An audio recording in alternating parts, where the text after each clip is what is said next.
My philosophy is among most of us, I think, in the industry. My philosophy is if I see it, I want to hear it. And with the lenses that we have nowadays that the directors are using and providing, it's very difficult sometimes to get that type of sound that we're looking for. So my philosophy is if I see it, I want to hear it. And I want to capture it naturally. I know there's a big debate sometimes between what's realism, what's hyperrealism, what are we enhancing, what are we not enhancing. I'm not a big fan of enhancing audio from the perspective of entertainment. I want it to be realistic. So I try to capture everything live that I can. I try hard. In fact, I don't do any Foley, any layback, anything like that. So if we're on a really long lens, I have to figure out a way how to get audio from that perspective back to where I am.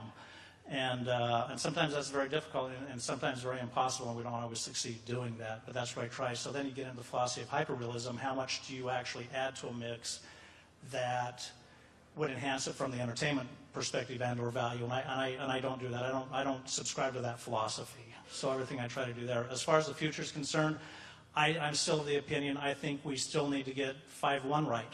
I don't think we as an industry still get it to where it needs to be before we move forward into this object-based environment that we're looking at. I think it's a great environment, but I'm not sure that we've succeeded with where we are yet before we move into that next realm. So I'm mixed on pushing the envelope in that perspective because I want to make sure we're correct and buttoned up where we are first before we move on. So what do you see as missing in the current surround sound? Oh, I think there's a lot of philosophical differences and level differences. I mean, every Sunday I get the call, hey, your announcers are buried or so-and-so's announcers are buried, whatever. We're working on down mixes from 5.1 mixes without control over that down mix because everything now is being down mixed either in the set-top box, your TV or wherever. You never know who's put their thumb on it any place. It's not like when we first started in this world, we sent along an LTRT down mix with our 5.1 that I had control over. So I knew exactly what that was going to sound like. Well, now, sending a 5.1 mix only and letting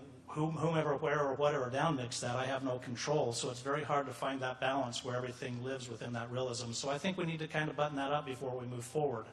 I don't mean to put water on somebody and douse their dreams and hopes of that. Do we need to get to the next level? Yes. I'm not sure we're ready to do that yet.